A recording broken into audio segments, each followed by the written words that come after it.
पुराने समय की बात है। आचार्य विद्याव्रत नाम का एक बड़ा ही विद्वान ब्राह्मण था। आचार्य का अधिकांश समय अध्ययन और लेखन के कार्य में ही व्यतीत होता था। आचार्य जी ने कई पुस्तकें और ग्रंथों की रचना की थी, परंतु हमेशा अपने काम में व्यस्त रहने के कारण ही वे अपने पुत्र पर कोई ध्यान नहीं दे पा रहे थे। एक दिन उनकी पत्नी ने आकर कहा, आपको अपने इकलौते पुत्र से कोई मोह ममता है या नहीं? मेरे पास मोह ममता करने के लिए समय ही कहाँ है। आचार्य जी हमेशा विद्वानों से घिरे रहते थे और राजा के दरबार में भी उनका बड़ा ही मान सम्मान था। राजा ने कई बार उन्हें अपना सलाहकार नियुक्त करने के लिए प्रार्थना की थी, परंतु आचार्य हमेशा ये कहकर मना कर देते कि महाराज, मुझे आपकी नौकरी में आ जाने पर आपकी जी हजूरी करनी पड़ेगी। दूसरी तरफ आचार्य का पुत्र विद्याधर अपनी माँ के लाड प्यार से बड़ा ही शरारती हो गया था। यहाँ तक कि वो पाठशाला में पढ़ने के लिए भी नहीं जाया करता था। आचार्य जी दिन रात लिखने, पढ़ने और पुस्तकें लिखने के कार्य में व्यस्त रहते थे।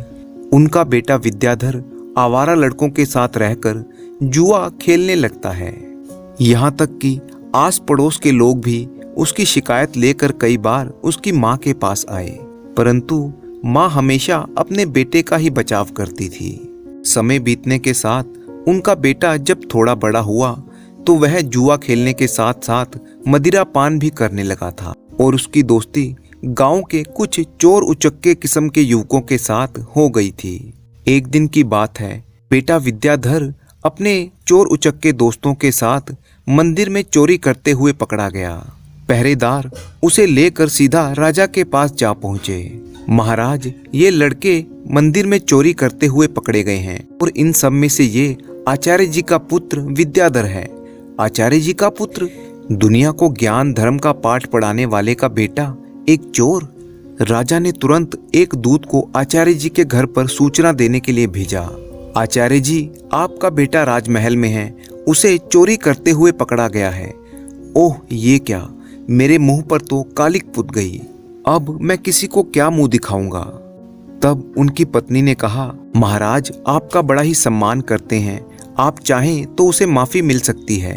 नहीं, मैं एक अपराधी की सिफारिश कभी भी नहीं करूंगा, ये भी एक अपराध है। अगर आप राजा के पास नहीं जाएंगे तो मैं अपनी जान दे दूंगी। ओह, तुम्हारी इस जिद के कारण मुझे राजा के पास जाना ही पड़ेगा। अपनी पत्नी के कहने पर आचार्य ना चाहते हुए भी राजा के पास पहुंचे और उन्होंने राजा से कहा, राजन, मेरा बेटा अभी नाबालिग है, उसे क्षमा कर दीजिए। अगर ऐसी बात है तो आपको राज दरबार में सभी के सामने मुझसे सार्वजनिक रूप से माफी मांगनी होगी, तभी मैं आपके बेटे को माफ कर पाऊंगा।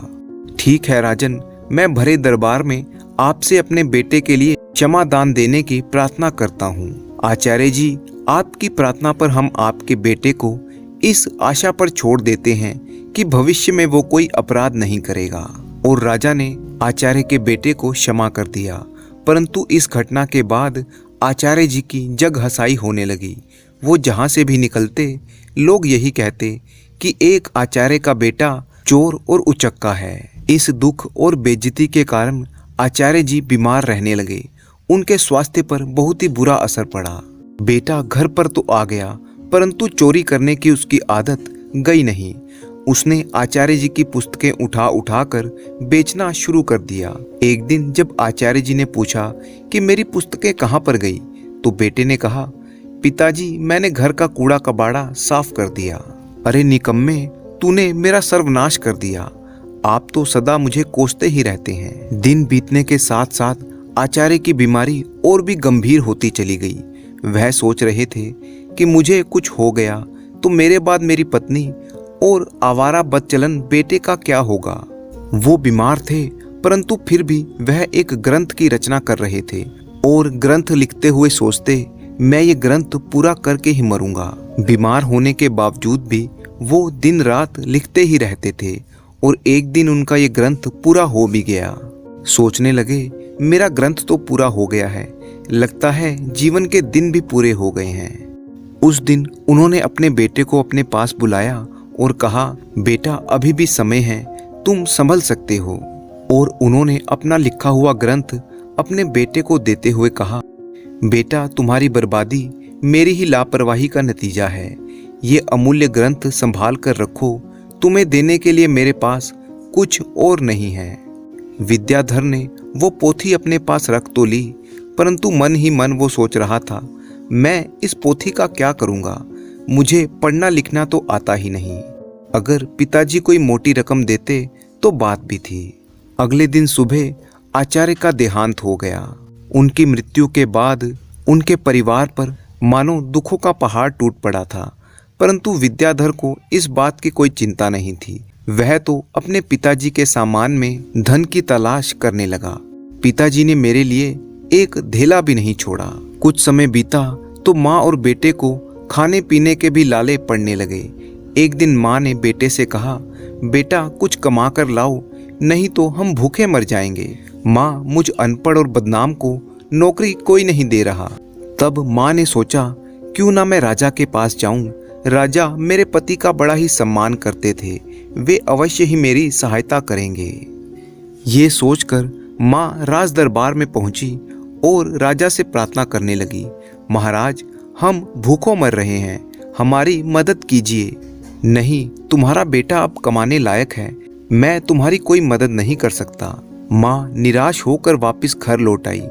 तब विद्याधर ने अपनी माँ को वो पोथी दिखाते हुए कहा, माँ, पिताजी ने ये पोथी मुझे क्यों थमा दी? बेटा, ये तेरे पिता की ज्ञान की आखिरी निशानी है। विद्याधर उस पोथी को लेकर पढ़ने की कोशिश करने लगा, लेकिन ये तो उसके लिए काला अक्षर भैंस बराबर थी। कुछ सोचकर वह अपने पड़ोस के सुखी चाचा के पास गया। सुखी चाचा, आप तो कुछ पढ़े लिखे हैं, इस पोथी में क्या लिखा है, क्या आप पढ़कर बता सकते हैं? सुखी चाचा ने पोथी को खोला और कहने लगे, इसमें तो कठिन श्लोक लिखे हैं जिनका अर्थ कोई महापंडित ही बता सकता है। विद्याधर निराश होकर वापस लौट आया। उसने कई जगह पर नौकरी मांगने की कोशिश की, परंतु अपने खराब व्यवहार के कारण वो बदनाम हो चुका था। वो जहां पर भी जाता, लोग उसे दुत्कार कर भगा देते थे। विद्याधर की माँ भूख और बीमारी के कारण अब अस्वस्थ रहने लगी थी। अपनी माँ की लाचारी को देखते हुए और उसकी भूख को शांत करने के लिए विद्याधर खाने का इंतजाम करने के लिए घर से बाहर निकला। चलते चलते उसकी नज़र एक बगीचे पर पड़ी जिसमें फलों के वृक्ष लगे हुए थे। जैसे ही उसने कुछ फल तोड़े तो बगीचे का पहरेदार आ धमका। संयोग की बात है, वो बगीचा महाराज का था। एक बार फिर से विद्याधर को पकड़कर महाराज के सामने पेश कर दिया गया।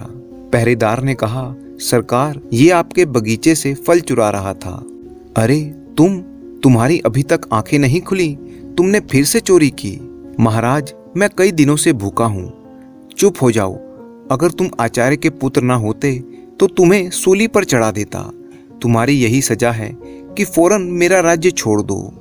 राज्य छोड़ने की सजा पाकर बेचारा विद्याधर जब घर वापस लौटा तो उसकी माँ की मृत्यु हो चुकी थी। दुखी मन से विद्याधर ने अपनी माँ का अंतिम संस्कार किया और वो राज्य छोड़ने का निश्चय कर लिया। उसने अपने पिता की दी हुई पोथी को एक थैले में संभाला और वो राज्य छोड़कर चल दिया। चलते चलते वह एक जंगल में पहुंचा और ये सोचकर कि फूल और फल खाकर अपना गुजारा करूंगा, वह जंगल में एक पेड़ के नीचे बैठ गया। वह अपने पिता की दी हुई पोथी को खोलकर एक बार फिर से उसे पढ़ने की कोशिश करने लगा कि शायद इसे पढ़ने से मेरे दुख दूर हो जाएंगे। वह बड़ी ही बेचैनी से पोथी के पन्ने उलट पलट रहा था। काश मैं पढ़ पाता। पिताजी ने मरते वक्त कहा था कि यह ग्रंथ अमूल्य है। अचानक हवा का एक तेज झोंका आया और पोथी में से कुछ पन्ने उड़ते चले गए। विद्याधर ने उन पन्नों को पकड़ने की कोशिश की, परंतु कोई फायदा ना हुआ।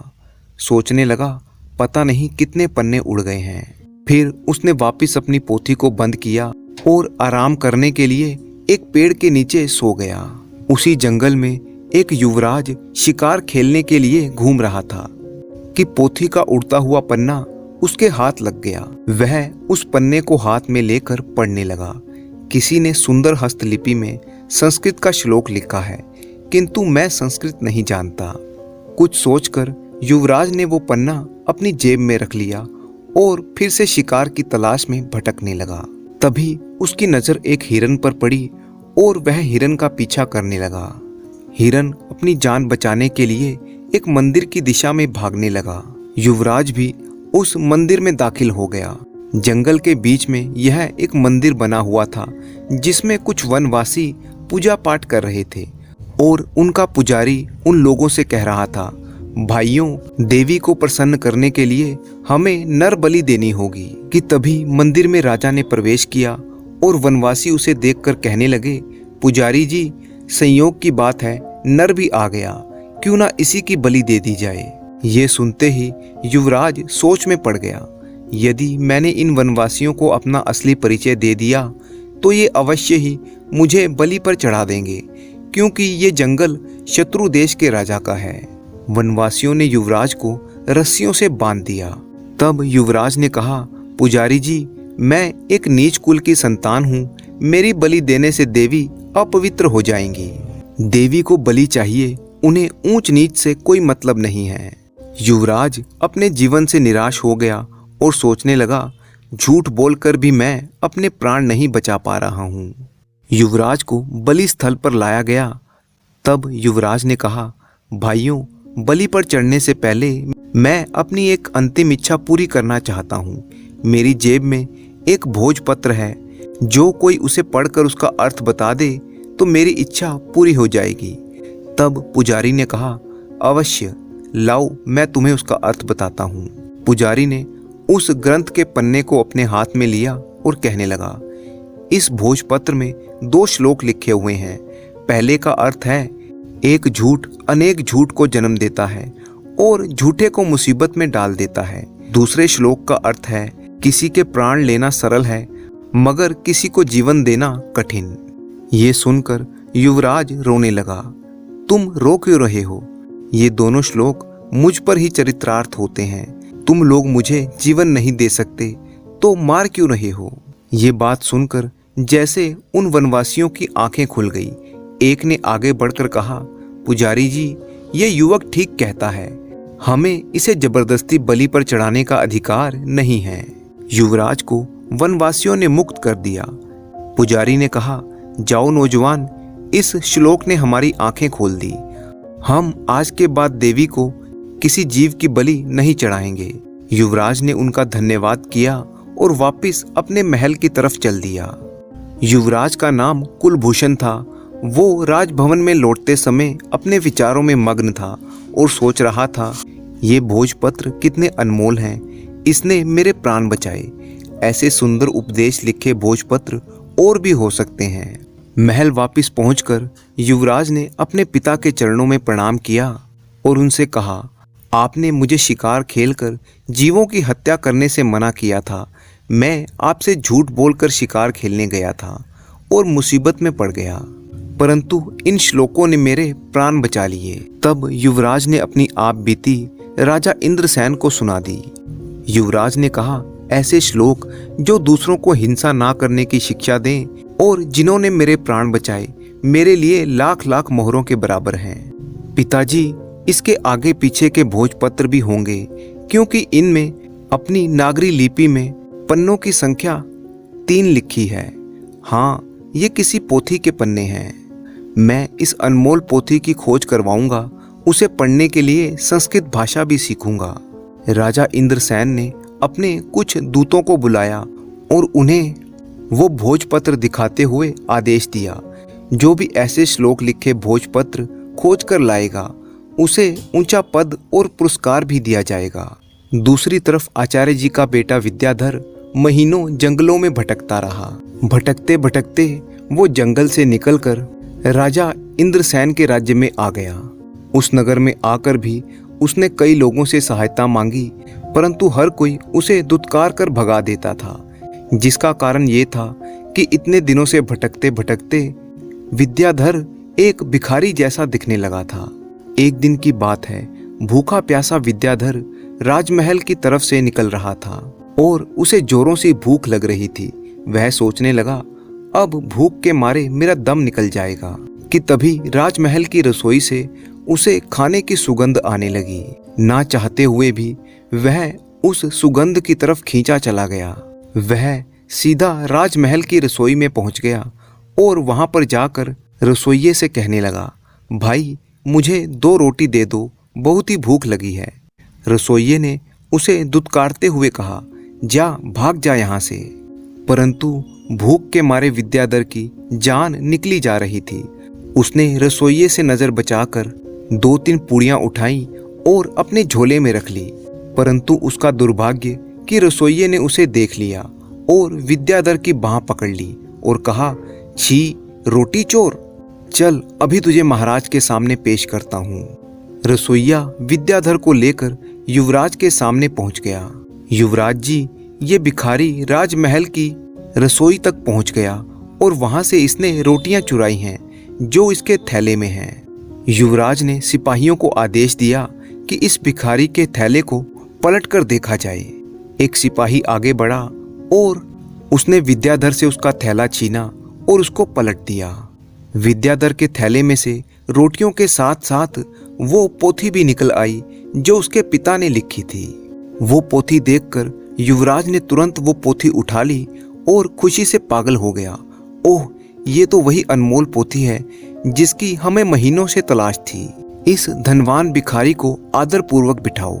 युवराज कहने लगा, भाई विद्याधर, इतनी अनमोल संपत्ति के होते हुए भी तुम भीख मांग रहे हो।